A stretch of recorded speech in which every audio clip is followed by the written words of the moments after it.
seeing short-term rental investments and assets as simply another component of your larger portfolio? What kind of a portion of your overall portfolio should be in STRs? Our space, when it comes to investment principles, it's very rustic, very primitive. People always think of buying where they visit. Where do they visit? South Florida.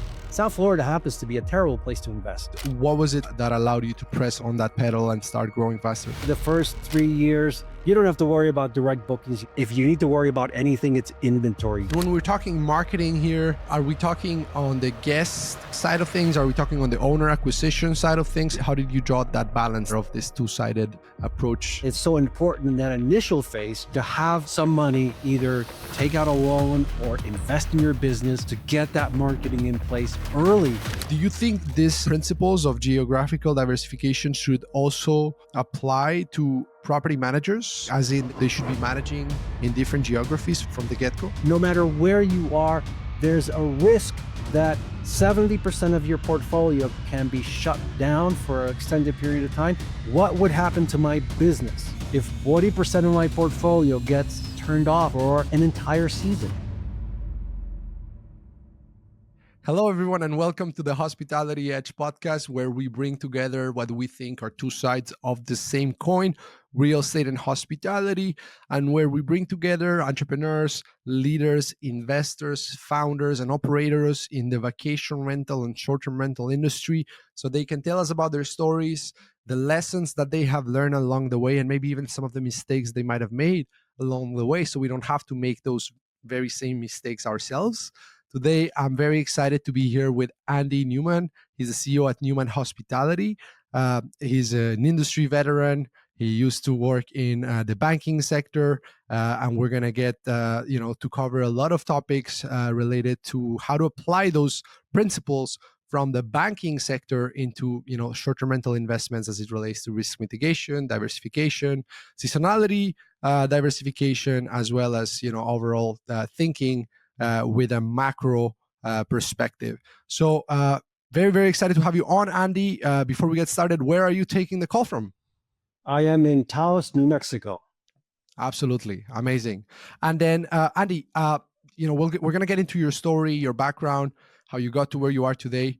But I'd like to start with a question around, you've been doing this for quite a while now, 11 years plus. And so, if you were to start all over again in this vacation rental, short-term rental industry, and you could do anything differently, or you could, give some piece of advice to yourself when you were first getting into this space, what would it be that you would either do differently or, warn yourself about? A few things I would do differently. One very key thing that I would do is I would have focused immediately on marketing. I didn't have a clear, defined marketing strategy to use all the ranking approaches, all the algorithms to get leads, to get a funnel of leads. And when we started, having put some resources into that would have made a very substantial difference. We were very slow in our first 5 years to scale, and it was actually quite frustrating. Because we were really growing one at a time. And if you want to scale quickly, either hire someone to do your marketing who is experienced, or hire an agency, hire a firm that will coordinate, put everything together, and just send you lots of leads. Mm-hmm. And when we're talking marketing here, are we talking on the guest side of things? Are we talking on the owner acquisition side of things? How did you draw that balance there of this two-sided approach of this business? It is a very separate approach, and most definitely I'm talking inventory, because at the end of the day, one of the beauties about working with the OTAs is they take care of the marketing for you. And I would say the first 3 years, you don't have to worry about direct bookings. You have so much on your plate that, frankly, you need to worry about, if you need to worry about anything, it's inventory. Build that inventory so that you can then hire the team and get the resources and get all of the people, the key people in place to grow your firm into scale. Mm-hmm. Absolutely. So let's dig a little bit deeper into what you just said about marketing on the owner facing side of things to try to get more inventory. You said that for the first 5 years you weren't necessarily given this function, you weren't giving this function as much perhaps attention, or maybe not investing as many resources as you could have. What changed, when you decided that this is something that had to be accelerated as far as your growth goes? What was it for you that allowed you to press on that pedal and start growing faster? I think it was just time in the industry when I realized that these resources were there, they were available, and that I wasn't making use of them. But I think something else happens with time, that if you're in the business 3 to 5 years, you begin to have certain synergies that begin to help you in many directions. For example, you have a guest that comes back the next year, and that guest becomes an owner. Mm. And so the more time you're in the business, you begin to get that benefit of, let's call it, referability. And you Mhm. begin to old fashioned marketing, which is really called networking. But I think initially it's very hard to get referred because you just don't have that many people that you're working with. Uh, Mhm. and then that's why it's so important in that initial phase to have some money, either take out a loan or invest in your business, to get that marketing in place early and to develop that culture from the very beginning.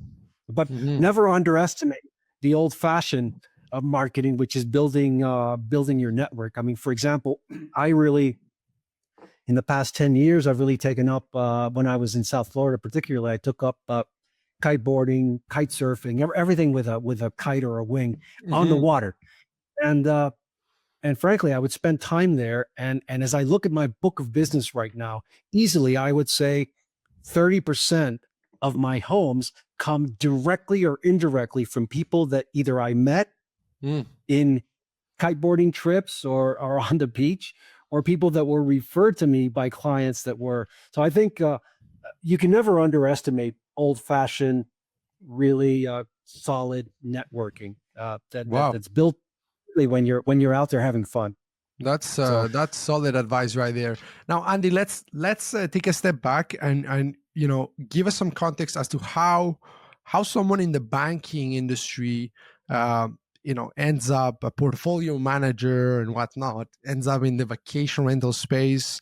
You can share with us a little bit of the timeline of how you shifted industries and how you got into this vacation rental world. yeah, well, like a lot of people, it's interesting. This is rarely a career where people start in. This is a career where people shift toward. Hmm. A lot of people, when they've done something for 20 or 30 years, they're in a crux. They're in this space where they're very good at what they're doing. Their learning curve, however, is pretty flat. Sometimes maybe the highs are lower, the lows are lower. If it's a cyclical type of business, that's where I was in. I was doing really well. I was making a lot of money, but essentially, I was bored. And there was a side of me, an entrepreneurial side of me, that really needed some additional curiosity and additional discoveries. And as I traveled to visit some of my clients, some of my investors in banking in Europe and Latin America, I discovered Airbnb very early on, 2011, 2012. And I stayed in Airbnbs, and I did it on purpose to get to know the platform. And I stayed everything from a home to a bedroom inside a home.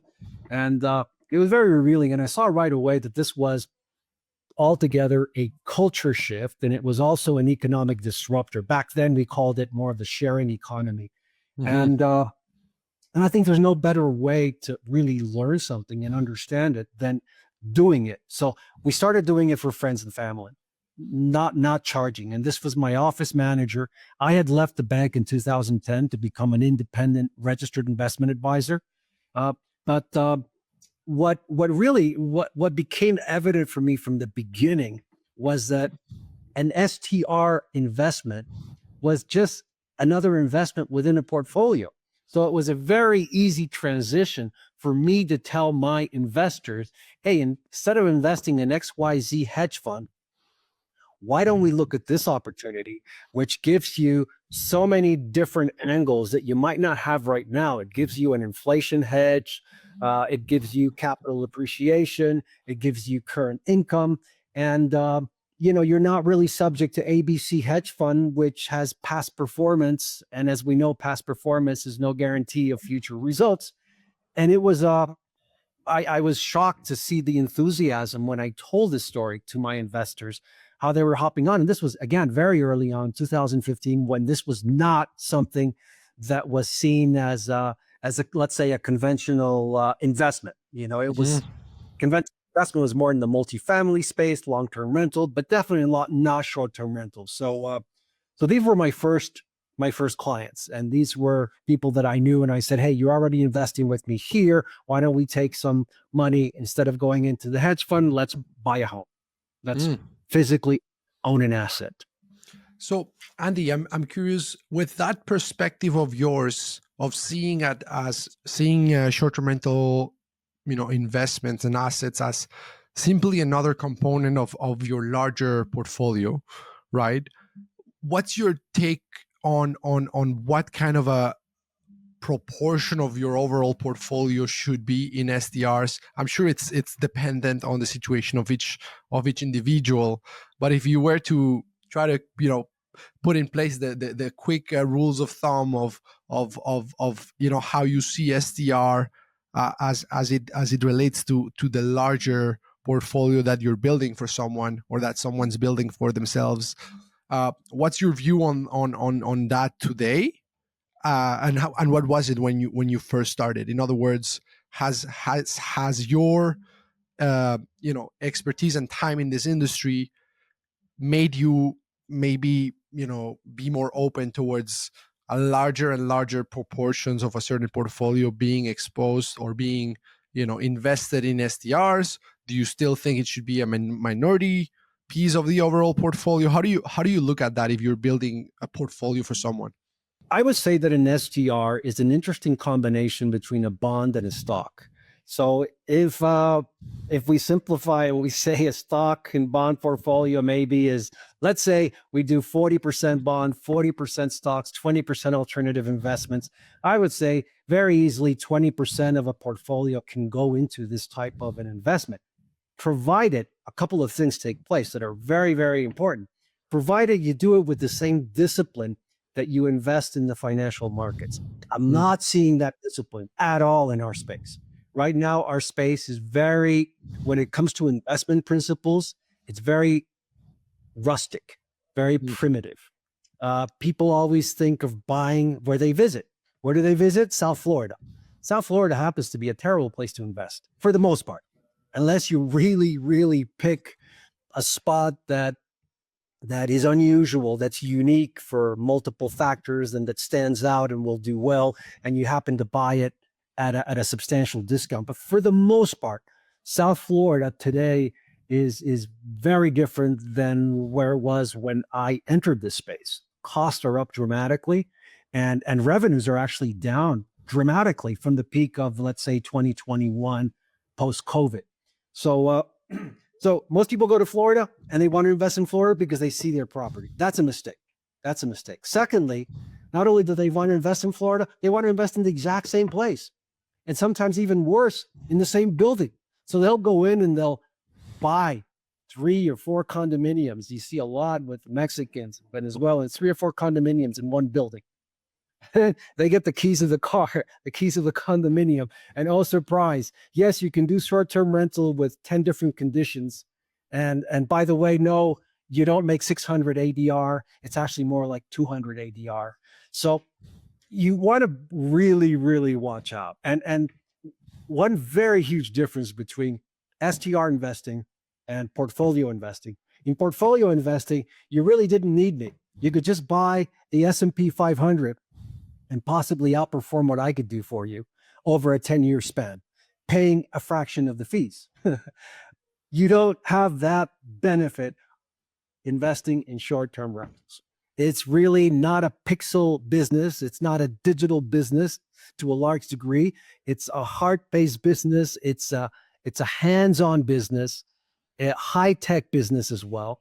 so that you will not outperform a good manager. So assuming you have done your homework, you have done your due diligence on your manager, and you follow investment principles. So I'll give you, if I can, I'll give you one quick Please. principle of diversification. Let's start with 50 miles. Separate properties by 50 miles. Let's say if you're in South Florida. Why? Because that'll mitigate your climate risk 30 to 50%.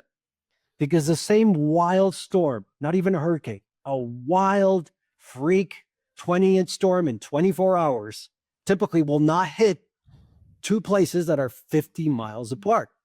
And even in a hurricane, 50 miles can make a substantial difference in the damage that occurs to properties that are separated by 50 miles. Third, a manager in between those 50 miles can easily service that territory without much difficulty. So that would be one form of diversification that I would recommend people have. If you want to take it to a next step, you want to go not 50 miles, but you want to go possibly 1,500 miles. Why? Because 1,500 miles gives you non-seasonal correlation. What do I mean by that? When you have peak revenues in Florida, your revenues plunge anywhere up north, right? Because their peak revenues are in the summer. Say most of the country, 80% of the country has peak revenues in the summer. Florida, South Florida at least, not the Panhandle, but South Florida has peak revenues in the winter.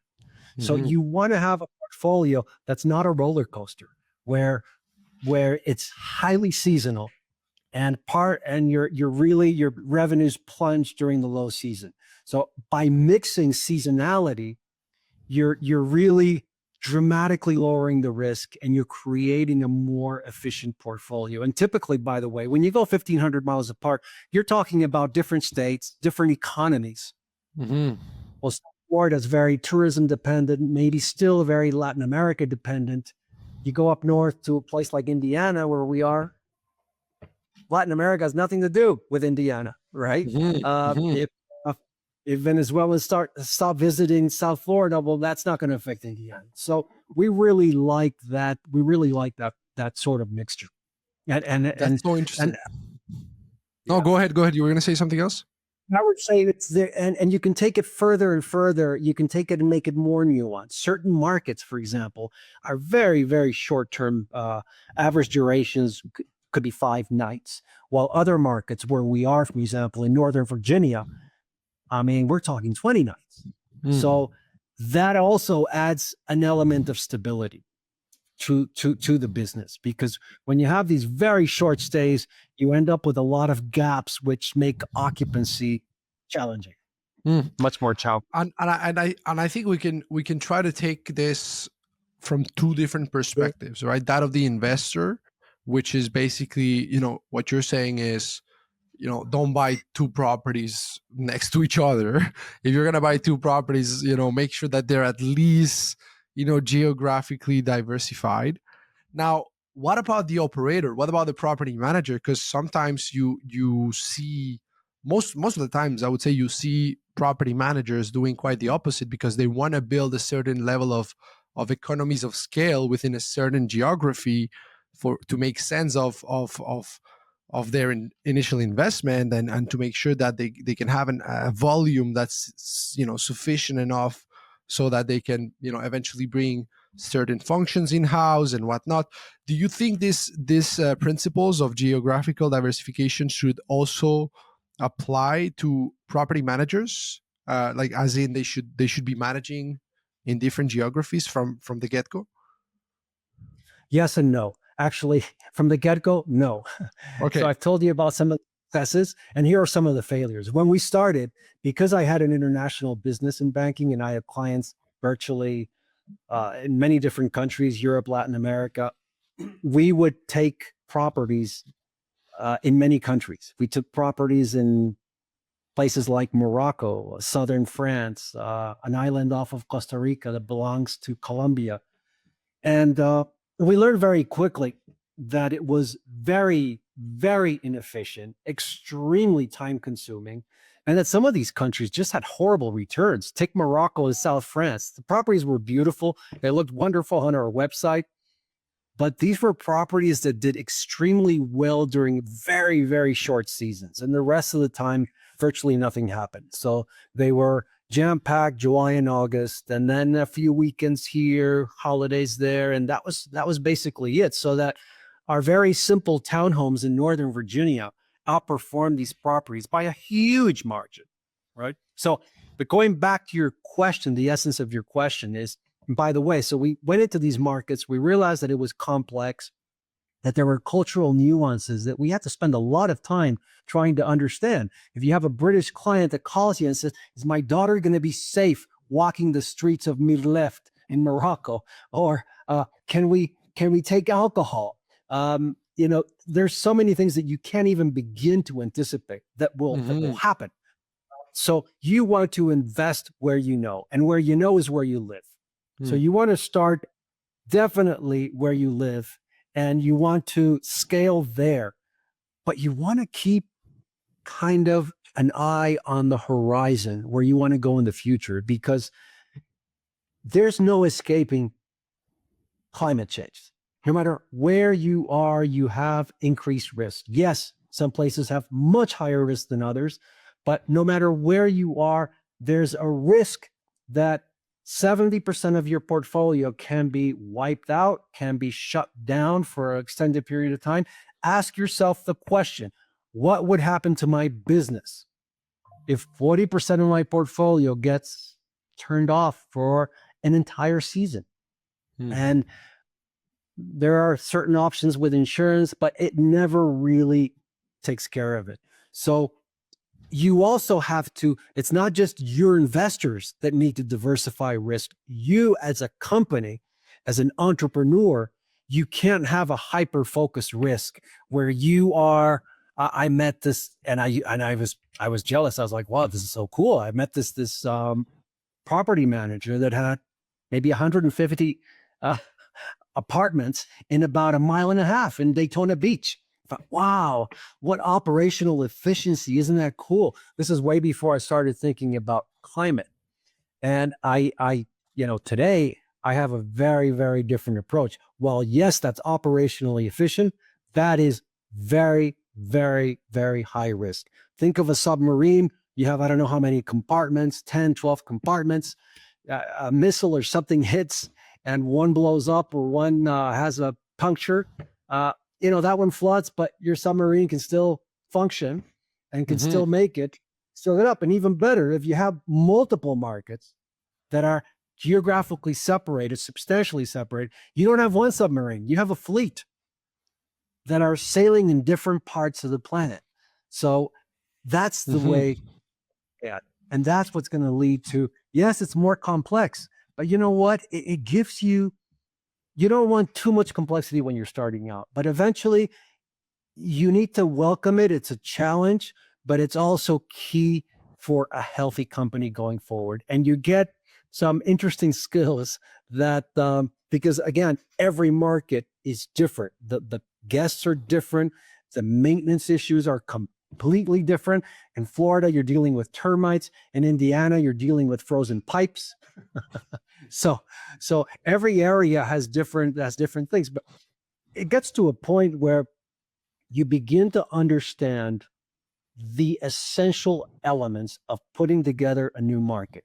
And while it's daunting the first time, it's easier the second, much, much easier the third. And then it's almost becomes like an in-house franchise. Yeah, that's so interesting. And there's a couple of thoughts there. One is, of course, entrepreneurs by nature will somewhat be more risk takers, right? There's a reason why they start a business, that most businesses have a high chance of failure. So like it's how do you take that nature of being more prone to risk taking and kind of try to balance it a little bit, because I love Nassim Taleb's books on risk and on all sorts of things, and one of the things he talks about is on anti-fragile, the fact that companies are talking about growth, and that's all they care about, but we don't talk about survival enough, right? And it's like, if you don't survive, there's no point in growing because you won't even be around. But do you think that it's asking too much of entrepreneurs to be cautious of risks and thinking about risks, while at the same time starting and growing companies, which requires them to be risk takers? Like, how do you balance those two? What it takes to start a business and believe it will succeed despite the odds, while at the same time building a business that's sustainable and that actually can survive in the long run. Yeah, that is something that's going to be changing with time. I know when we got started, we were, we had a little bit, definitely much more of the cowboy mentality. We didn't care if one area had no regulations or if it was even banned. We would sometimes go in there and when the problem showed up, we would deal with it. Um, as you become bigger, there's more at stake. There's just much more at stake. When it's just you and sweat equity and a little bit of money, it doesn't work. Well, it doesn't work. But once you're talking about, in our case, you have 22 employees that are making a living on this business, and the business now has an important price tag.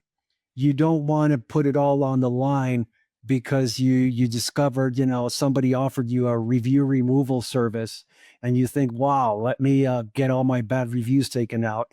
And then in a week you get a letter that you're shut off out of Airbnb, right? So you got to be you have to really, you got to be careful. And in our case, the cowboy days are over. We take risks. So for example, I'll give you an example. Last summer, a client of mine was selling a house. It was a house that wasn't performing. That's why he sold it. And the buyer, I said, let me try to keep it under our roof and manage it for the new buyer. The new buyer outsmarted me and he said, no, why don't you rent it from me? And you run the house and you manage it. And I was hesitant. It wasn't one of the best performing homes, but I figured that if I had it and I could make the decisions on what I did to the home, I could do better than my previous owner. Well, it turns out it was a bad bet. It was a bad bet. I mean, I've been losing money every month. Peak season comes around. I'm still struggling to make money. But is that going to take us out of business? We did basically what you well know, what people call rental arbitrage. I wasn't even having to pay myself a management fee, and still we couldn't really make money with this house.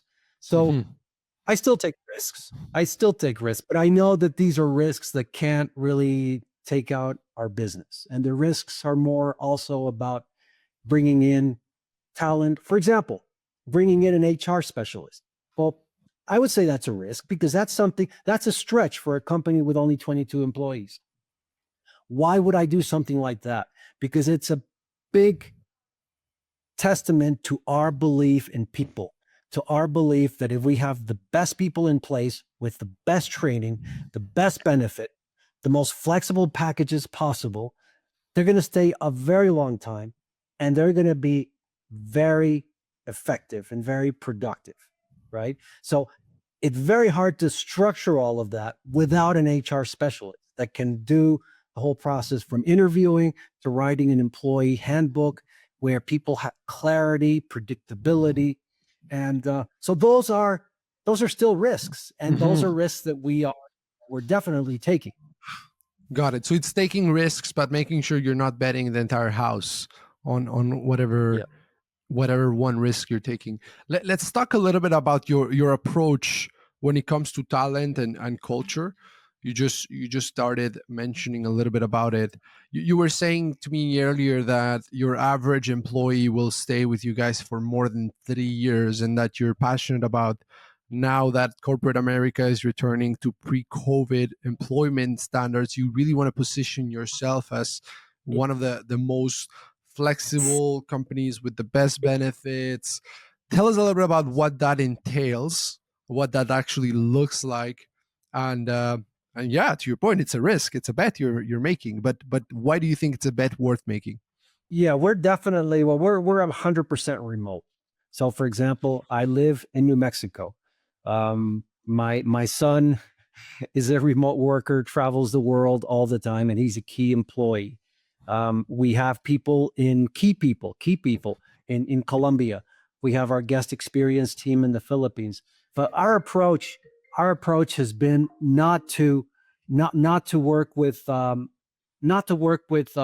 centers, for example, because we feel that when you turn your business into a script, the guest experience gets completely diluted. So how can we, for every area, we have different expectations. So in the Philippines, for example, if you give people vacations, that's already huge because most remote workers there get paid by the hour and only the hours that they work. There's no such Hmm. thing as vacations. There's no such thing as sick days. So we have pretty much a standard policy for onshore and offshore team members. So, which includes as much as 5 weeks vacation. It includes a sabbatical after, after I have to look at it, but it's after 7 years or something that someone can take some time off. But we have a 4-day work week for our senior managers after 5 complete years of the company. And this is important because people really, as they're in the company 3 years, they're like, wow, I'm only 2 years away. But not only that, they see that their friend, their buddy has been on the 4-day work week for already 2 years. And they're like, wow, this is cool. Mm. But think about the 4-day work week. I call it not a benefit. I call it a privilege that you earn. You don't earn by staying 5 years only. You earn it by performing. And I tell everyone that this is contingent upon productivity, that we need to have a heightened level of teamwork. When you're working only 4 days a week, you need to be an expert at passing the baton. So, talk about culture. We are really obsessed about passing the baton. And it's something that Airbnb, for example, struggles with. I mean, you see it when you call Airbnb, the support desk, it's ABC person, and the next time it's CDF, and then it's someone else, and then someone else. And somehow there's very limited communication between those people. So we're looking at exceeding that by a big margin. So that people realize that the Airbnb experience, or let's call it the OTA experience, is very different than the Newman Hospitality experience. Yeah, no, that's a good point right there, and I think this is such a human intensive, business and industry that we really have no choice but to take good care of our people and recognize that it's one of the most important assets that we have. So thanks for setting that example. Now let's go a little bit back into this view of yours around risk and diversification, and I'm curious to know where do you think we're at when you look at this industry macroeconomically, when you look at the fact that post covid, there was a boom and everyone wanted to get into this space, and there's been a bit of a normalization that has been happening ever since. What are you looking at when you see ahead? you know what is it for you that operators in this space should be careful about? Like, what's a threat that we should keep an eye out for? But what is also like the biggest opportunity that you see when you evaluate that macroeconomic landscape? I see that we are in the classic stage of of an industry that starts out and has this hype and boom period, and then post boom, typically, except ours didn't happen in the stock market. Ours happened on not on Wall Street but on Main Street. Meaning that these people were sitting and watching YouTubes, and they went out and decided to mortgage everything they had to buy their Airbnb because that was going to make them rich. That was the premise.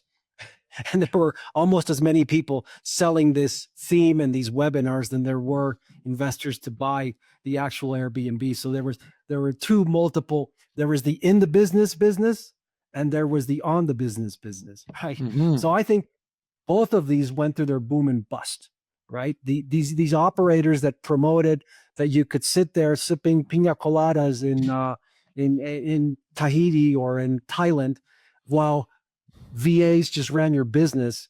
I think that myth has been debunked, and that myth is over. This business is hard work. It's time in the business. So we're going back to basics. And in the stock market, if you look at the internet, 2000, going back to 1998, 1999, all hype. It was how many clicks the company had. The valuation would go through the stratosphere. What happened during the bust? Roughly 92% of the stocks that were quoted, internet companies, disappeared, wiped out, right? It doesn't mean the internet disappeared.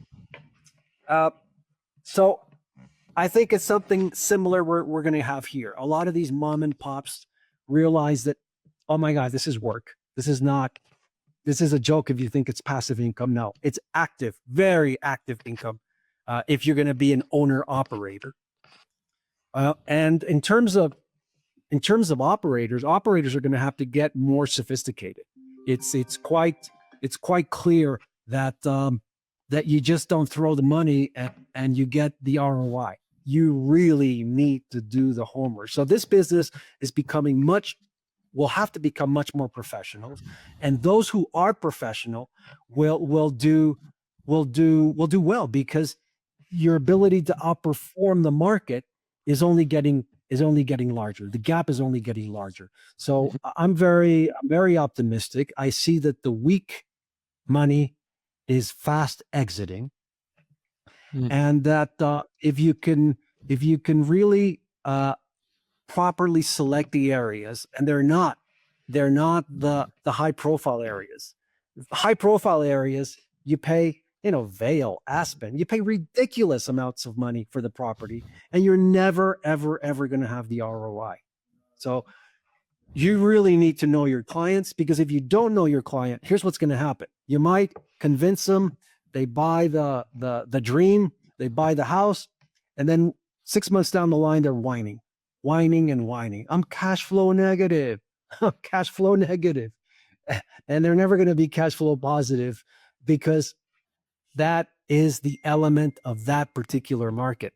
So I think that the market is going to get more professional, more selective, and the improvisers, many of these Airbnb co-hosts, are probably not going to make a good business out of it. All right, Andy, I'm curious to hear your thoughts on Vacasa's performance and the recent announcement of Casago coming in and acquiring Vacasa.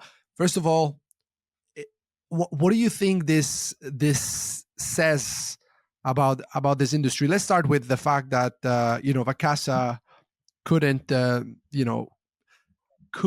live up to the valuation that it went public with. Let's start there, and then we'll talk about the Casago acquisition. But what does that say? Does it say that they were trying to, I don't know, sell themselves as a tech company, when in reality we know that they weren't, and the market just realized that was the case? Or what do you think? What do you think was perhaps wrong about Vacasa's model?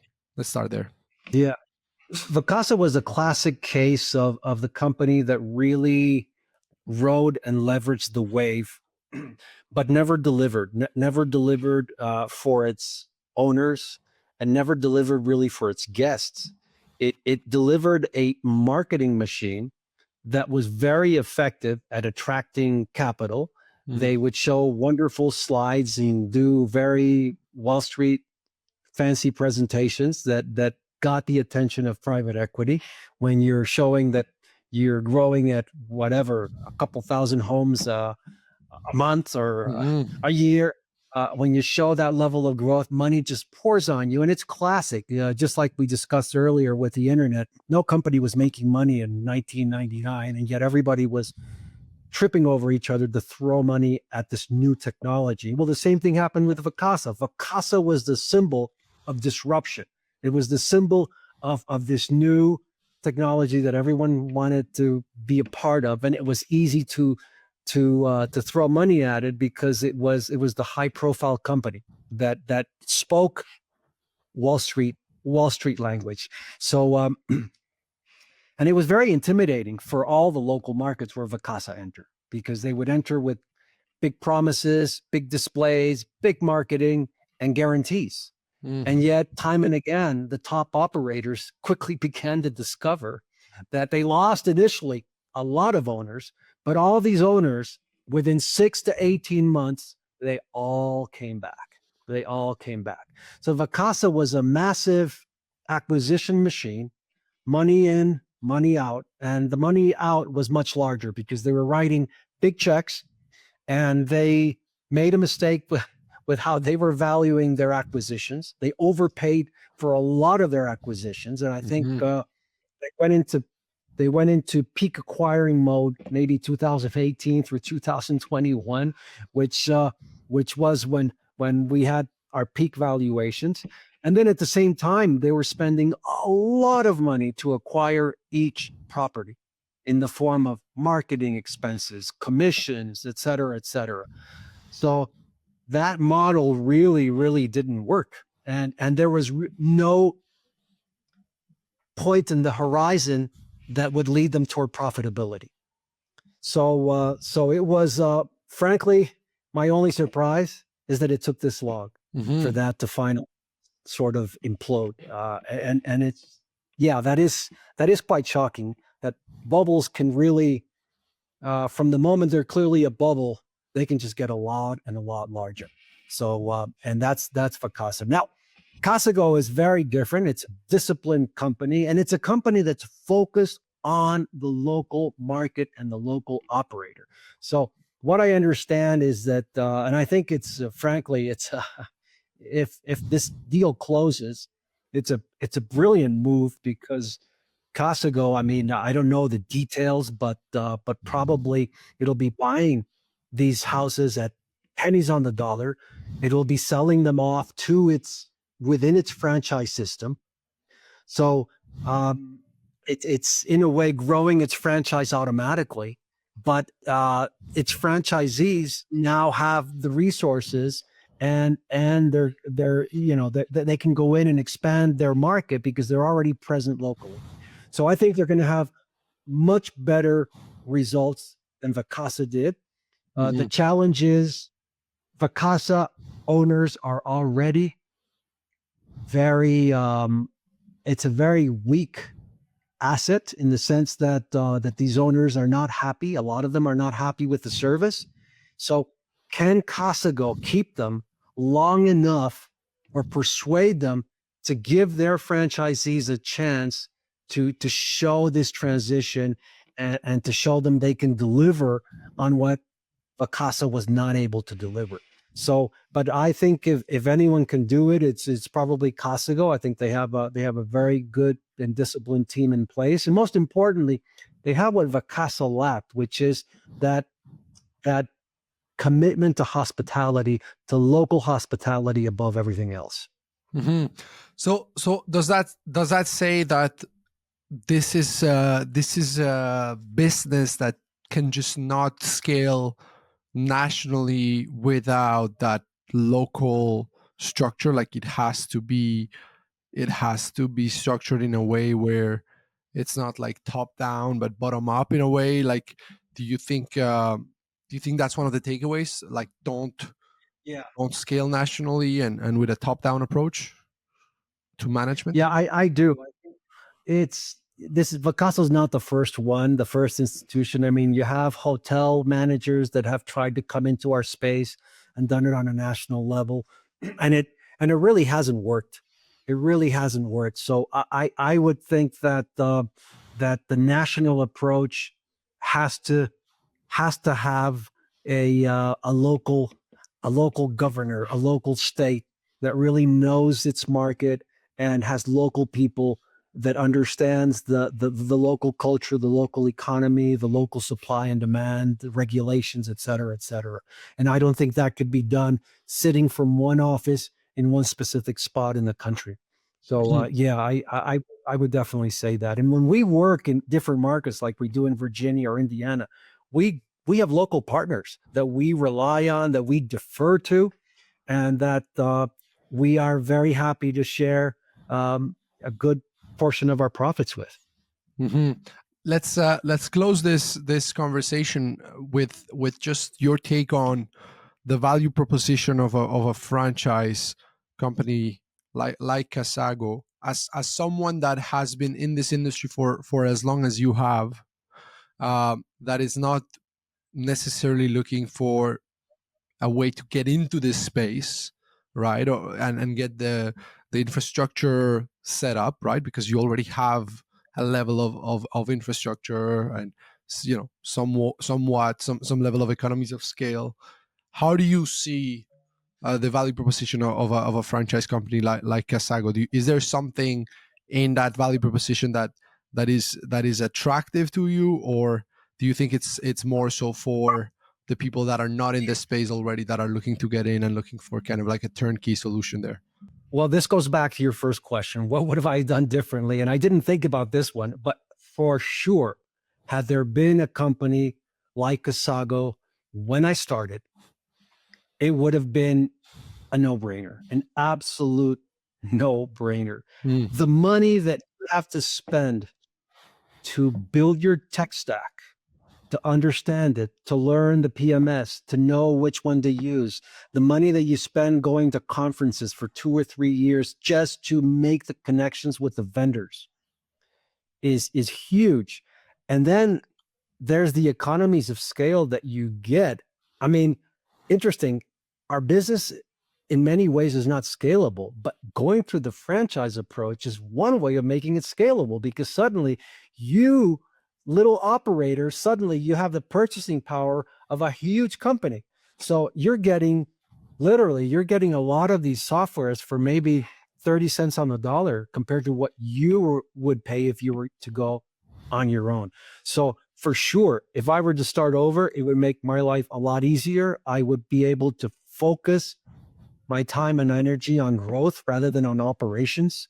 And I would have probably gone for the franchise approach. And it is particularly attractive for people that don't have these things in place yet. I mean, if you already have everything in place and you've been able to negotiate over time and have decent prices, maybe the decision might not be as obvious. But if you're starting out, oh, for sure, look at the franchise model without a doubt. Hmm. Hmm. Got it. So, what about let's talk a little bit, Andy, about when you look at your time as a CEO, how has that evolved from the early beginnings? Of course, at first you were doing everything. What do you see as today being the best use of your time as a CEO versus when you first were getting started in this space? Yeah, it's fortunately it is evolving. In some areas, it's evolved quite slowly. It wasn't that long ago, maybe 2 years ago, that I was still reading Airbnb inquiries. But now I see myself more as a strategic coach, in that I'm looking at the top talent. I'm looking at the overall talent in the company and see how we can take it to a higher level, how we can get more creativity, how we can really use our resources better. So it's really shifting from getting out of the in the business portion more and more, less on inquiries, less on pricing. For example, I no longer do pricing. It was not more, it was actually a year ago where I was the revenue manager. So I now have an in-house revenue manager. And what I will continue to do is do some performance reports for owners. I'm not the only one doing them, though, and I will do some sales. I think some strategic sales. I might appear in some presentations, but and then when it comes to looking at potentially either companies to buy or talk to possible buyers that may be looking at us, though we're not really for sale, but we talk to people because we want to see what is the value of our company and how can we make our company more valuable, because when we do that, I think that is actually positive for us as well. Hmm. Hmm. Yeah, that makes a lot of sense. Um, what about, when you look at, the evolution of these functions, the process of delegating and kind of stepping away from a little bit of that day to day, of you being the one who has to be working in the business. What was the toughest part for you specifically in making that transition from being the one doing everything and the one executing the work, to being the one, overseeing the work and being more in the strategy side of things? Was that even a tough transition for you, or tell us about that process in your case? Yeah, it's challenging from two standpoints. One is, do you have the talent in place to do what you were doing? And if not, are you willing to, once again, take the risk and hire somebody who's an expert in branding, 5 years corporate experience, et cetera, et cetera. Mm-hmm. So that's first. I mean, in order to let go, there has to be somebody who can pick it up. Mm-hmm. And the second part is really being okay with mistakes. I mean, why was I still looking at inquiries? Because I saw a lot of wrong answers, and I was Mm-hmm. correcting them. And I said, okay, that's it. I mean, if someone makes a mistake, they have to see it and they have to pick themselves up and they have to learn and they have to move on. So being okay with mistakes is important for your culture so that people can learn and not fear making mistakes. So I think those are the two aspects. One is investing and bringing in people, and the second one is being okay if things initially don't work out. But you really, if you don't have a team, you don't have a company, and that's the key distinction. Are you a mom and pop or are you a company? Mm-hmm. If you're a mom and pop, you hardly have anything to sell in the future. However, if you have a team, that has a very different value. Mm-hmm. Mm-hmm. Yeah, You're the not key you have a man team risk. less. Yeah. If Sorry. you're dependent on every function, every key decision, there's so much key man risk that your business is Yeah. not an asset, really, because if you're away from the day to day, the business can't operate. Yeah, that makes a lot of sense. Uh, tell me something, Andy. You moderated a panel. You participated in a panel recently at IMN. We had the opportunity to be there as well, on the common denominators of top performing properties. What are some of the key takeaways from that panel that you could share with the audience, as far as key takeaways and things to perhaps start looking into for other operators? We always focus on being in the right place and having but sometimes we forget to think that there are many things that you can do to a home that can have a very profound effect on the success of the home. So the what types of amenities you have. So, for example, in our panel, we were looking at specific numbers, and we saw a pretty dramatic effects from things as simple as an EV charger adding 17% to revenues, which is the average on a national basis. A pool having a huge effect, but it's interesting. You have a pool or a hot tub, and there's no better example of an 80-20 rule in many markets. A pool, you can do a hot tub for 20% of the cost of a pool for 80% of the revenues of a pool. So it's not just which amenity, but there's a different return on investment for every amenity. And the sweet thing is that all these things are quantifiable. The information is out there. You can see how many homes, how many listings in your area have a specific amenity, Mm-hmm. and you can see the impact that it has on their performance. So I think that it's very key for investors to look at these things, and also to be selective, to really look at, okay, am I getting into the tail end of an amenity that now everybody has, and now its Mm-hmm. impact on earnings is greatly diminished, or am I getting into a new wave? So I didn't mention this in that panel, but one amenity that I'm adding is a smart toilet. Surprisingly, very few people have it. Surprisingly, it's very low cost, Mm. and just, it'll be an unexpected amenity. it will be an unexpected amenity. And I put it in one of the homes that I experimented, and I began immediately, instantly to receive positive comments from guests. Mm-hmm. But there's also an expression that we have in banking. It's not the timing, but the time you are in the market. So Mm-hmm. one of the things that creates a top performing home is time in the market. The longer a home is in the market, think about it. A home that has 100 reviews, triple digit, versus a home with 5 or 6. Uh, a home that has a whole history, an evolution, it really impacts the revenue. So being in the market longer and longer tends to lead to much higher revenues, and that's low tech. And it really goes back to hospitality. Also, the impact of a long time in the market is that you start to get that cycle of guests that come back, and these guests that are coming back are booking direct. Mm-hmm. And these are people that you now have relationships with. So not only are they booking direct, not only are they more profitable, but they're less risky because they're not going to be a chargeback. They're not going to be destroyers.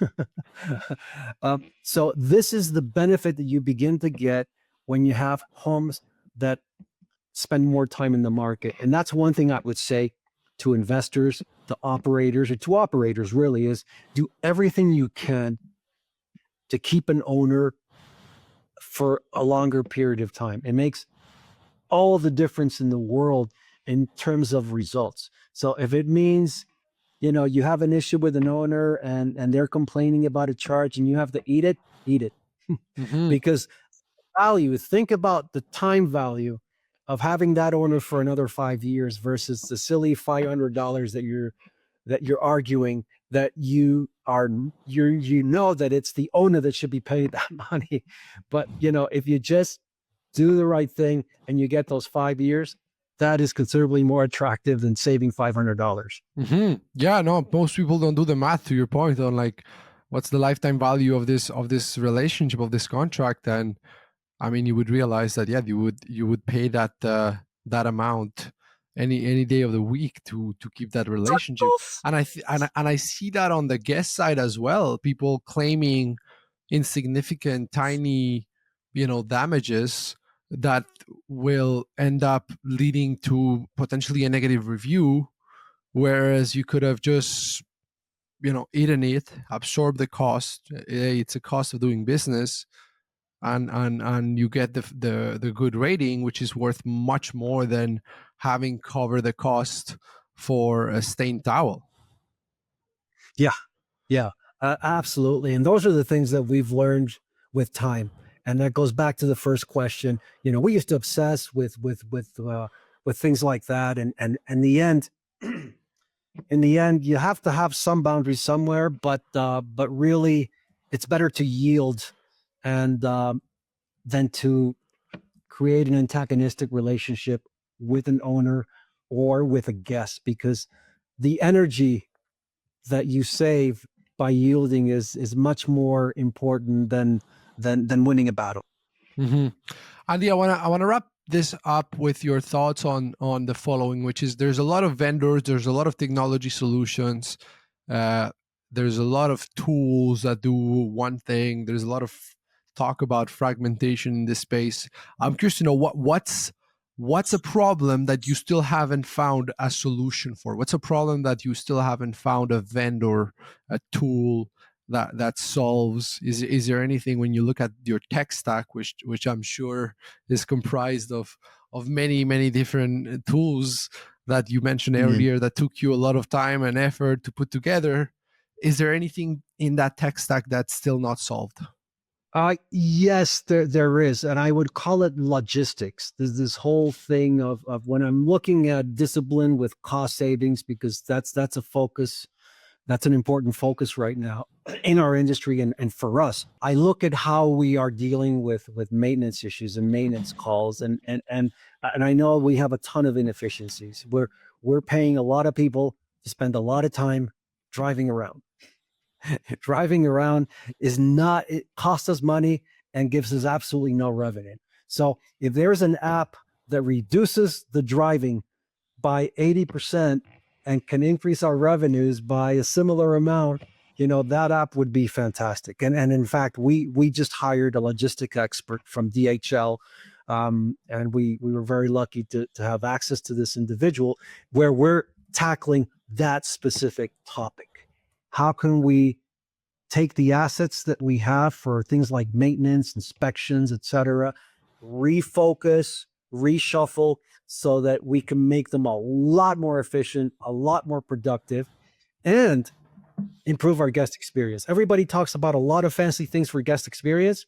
And I think the one thing that gets left out from that equation that is huge for guest experience is maintenance. Is basic maintenance. I mean, a lot of companies are geared toward crisis maintenance. In other words, you fix what breaks, period. And I think there's another level to maintenance, preventative maintenance, certain layers of maintenance that if you get these right, you can improve the guest experience, save your owners money over time, maybe not in the short term, but over time, and improve hospitality overall. So that's one pain point that we have that we're working on. And just to try to get a little bit more context on that, because it's a priority of yours at the moment. What are the differences between reactive maintenance and proactive maintenance? Yeah, so proactive maintenance, let's take something super, super simple. Proactive maintenance is rain or shine, your AC or HVAC gets serviced 2 to 3 times a year without an issue being reported of any kind, simply because they're keeping it clean, they're keeping the Freon, they're keeping the coils, doing a cleaning and literally maybe taking it apart once a year at least. Will be absolutely huge. It extends the life of your AC because here's what happens. When you have crisis maintenance, you always get a call the 4th of July that the AC broke when it's 100 degrees with 100% humidity in South Florida. And it costs you thousands of dollars. You're paying $500 for a tech to show up, just to show up, not even fix anything on the 4th of July. You're paying compensation to a guest, potentially a hotel. Add it up. Depending on the home, it's a lot of money. How much is the quarterly call? We're talking maybe $150, $200, right? And you're extending the life of your unit, you're reducing compensation, and you're improving the guest experience. And that's just one example. Yeah. So in terms of logistics, as a solution, like I'm just trying to wrap my head around, like, would that be a tool? You said you just brought someone, like an expert, like that's a person thing you're doing. You're bringing talent. Do you think that there's a need as well for better tools around everything that you're describing here on the? Yeah, I could see there's a tool. I could see a tool where you input all of your maintenance needs, and a route comes out. It spits out a route. You should start here. The next you should go there, and next you should go there. That's For example, you just made someone you just made someone rich if someone takes that and actually takes it to the market. Well, listen, Andy, this has been very fun. This has been very insightful. This has been very pleasant to have you on. Thanks a lot for taking the time. Thanks for all those insights, all those lessons. And yeah, thank you for taking the time to be here on the Hospitality Edge podcast. It was a pleasure to have you on. Thank you very much, Sebastian. It was a pleasure to be here, and I hope we get a chance to do this again sometime. Absolutely. Have a great one. Take care.